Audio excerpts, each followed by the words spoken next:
Hello, Tim from Fair Play Now on the 1st of February 2024. I don't know about you, but to me January seemed to be a very, very, very long month indeed. But at long last it's over, and as far as I'm concerned, there's only really one more truly winter month left to go, and it's this one. And once we're at the other side of this month, we are well and truly on our way to spring. That's how I always look at it anyway in my head. So one bit of news that is almost unbelievable really, and it's kind of one of those things where you just think, are they actually trying to discredit the whole climate change thing? There's someone working behind the scenes to totally discredit the whole thing in the people's eyes. Well, one bit of news that I've seen recently, and I'm pretty sure this is factual, is Biden's senior international climate change advisor, John Kerry. You know this John Kerry, he's been running around here, there and everywhere shilling for climate change wherever he can. Well, apparently he's stepping down from that role to aid Biden's re-election campaign, essentially. And you'll never guess who is replacing him. Well, if I said the name John Podesta, what does that mean to you? And honestly, I'm not going to say too much here. I'm sure many viewers, probably the majority of viewers, know who Podesta is. And if you don't, what I suggest you do is just look at the comments under here that are sure to arise, and then I'm pretty sure you'll soon get a measure of who this John Podesta bloke is. But suffice to say, it's kind of like they're doing their best to discredit the whole climate change thing by putting an entirely inappropriate person up as its kind of American figurehead. So it's just unbelievable. So that is just one quick observation there, and another quick observation, and this is from the WHO actually. This has been floating around the Telegram groups for a few days now, but this apparently comes from Tedros himself, head of the WHO, and he says plans for a global lurgy preparedness agreement risk falling apart amid wrangling and disinformation, according to the chief of the WHO, who has warned that future generations may not forgive us. Well, I don't think they'll forgive us for quite a lot of stuff, to be honest with you. Mostly actually coming from that particular organisation, and as far as the misinformation about the whole climate thing is concerned as well. But we'll sort of move on from that for now, and it basically sort of goes on. Global lurgy agreement at risk of falling apart. WHO warns the accord aimed at preventing another health catastrophe is losing momentum due to lies and conspiracy theories. Oh dear, oh boo hoo hoo, oh that's such sad news, isn't it? Not. And honestly, it's sort of, if the head of the WHO is coming out with stuff like that, that means they are seriously worried, doesn't it, that their narrative is falling apart. And if you ever sort of wondered, what is the use? What is the use of speaking out? What is the use of making videos? What is the use of talking to people and going on demos and whatever else you might do? What is the use? Well, this is the use. These people are sort of getting seriously worried, aren't they? And this comes hard on the heels of the Davos meetup, where they were sort of talking about how to regain trust. That was the central theme of this recent Davos meetup, apparently.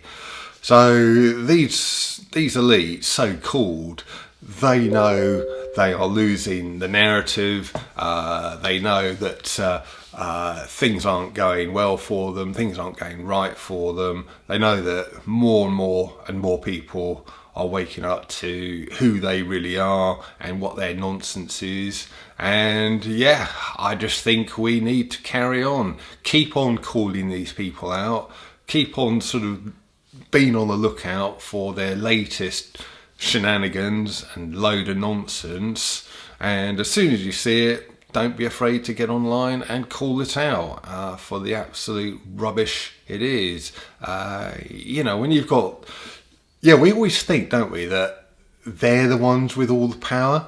They're the ones with all the money, all the power, all the influence. They're the ones who own all the mainstream media, all the big platforms and all of the rest of it. But no, it's us who's got the power, isn't it, really? We're the ones who are kind of getting out there, speaking out in all our various different ways, however big or small it is. And when you've got 1 million people all speaking out, there's no way they can compete with that absolute avalanche of speaking out. There really isn't. So this is yet another good sign, I think, and long may it continue. Let's just keep calling these idiots out. They are getting scared. They are starting to put out these kind of statements like Ted Ross is doing, and I think with a bit of luck, this whole treaty idea will be collapsing this year. I'm pretty sure they've gone past the deadline I was talking about the other week there. In actual fact, there's an interview that's happened today, I believe, and they're going to be talking about it tomorrow on UK Column News. But they're interviewing at lunchtime the guy, can't remember his first name, Roguski. He's this bloke who is saying that unless the WHO preparedness team who were kind of building this treaty out kind of thing, unless they all had all their ducks in a row by kind of the end of last month, the end of January, they're not going to be able to get the treaty in this year. And if they don't get it in this year, you can probably read that they'll never get it in. And this Roguski guy was the guy that alerted me to this, and he's appearing on UK Column News. So it's going to be really interesting. Now we've gone past that deadline, what he's saying. I can't think he'd be speaking about anything else on UK Column News, but I'm going to go check that out tonight, that particular interview, and probably be speaking about it tomorrow. But just circling back, I honestly think that there's so many people out there now calling these idiots out, speaking out against them, and you know what? There isn't a blind bit of thing they can actually do to stop it either, is there? There's nothing they can do to stop it. So just to finish off, a couple of days ago, I went to see a magician. And if you're a kiddie watching this, he wasn't any old magician, but a magician to do with taps. The tap magician. And yeah, I went along to his grotto. It's more like an industrial unit, really. But in all seriousness, one of the many ways in which life, where it used to be dead simple, but is now dead complicated, is in the simple matter, or what used to be the fairly simple matter if you're reasonably sort of handy, sorting out a dripping tap. And you used to just isolate the water supply to the affected tap, pull out the valve inside the tap, and then on the bottom you'd have a washer which would cost pennies for a replacement. You'd whack it on, put the valve back in, screw it up, and turn the water back on, and that'd be it. And there used to be only I don't know, probably at most half a dozen different types of washers. Normally, most of the time, there's only two types really. Very easily obtained from pretty much any sort of hardware shop out there, and quick and easy to change over as well.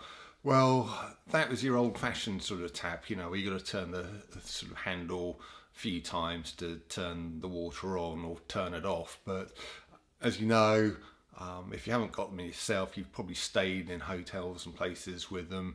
Most modern taps have got these things where you only have to do a quarter turn of the tap to make it go from sort of fully off to fully on. And these modern ones use something called ceramic valves, and these are a nightmare, these things. For starters, there's no user replaceable parts on it. Once the valve goes, once the tap starts to drip, you've got to replace the whole valve, which would be okay. Still annoying because the valves are a lot more expensive to replace than just the washers, but it wouldn't be too bad if there's only 3 or 4 different types, but there's literally hundreds or if not thousands of different types of these ceramic valves. So matching them up for your tap, the one that's inside your tap, is almost impossible. Or so I thought. But we had a leaky bath tap which was getting more and more annoying, and I sort of whipped out the old valve, and I found this place called Tap Magician in Burgess Hill, and what a great service they offer. I don't know if there's more of these places up and down the country, but basically I went in there, I just turned up on their door, went in, handed them over the old valve, said, "Can I have a new pair of these, please?" And about 5 minutes later, they'd made them up to the right size and specification, and didn't cost too much. Well, a bit more than the tap washer obviously, but didn't cost too much. Went home, put them into the tap, and no more dripping tap. So very friendly service down there as well. And in this day and age where you normally get no service at all or really bad service, it's nice to be able to report when you see them that there are sort of innovative little businesses out there providing solutions and doing it with a smile. And yeah, sort of if you're around the Burgess Hill area and you've got a dripping tap, you might be able to go along there and get new valves in there. So do look out for that one, and very, very pleased. Thought I'd give them a shout out. Tim from Fair Play Now, thanks for watching.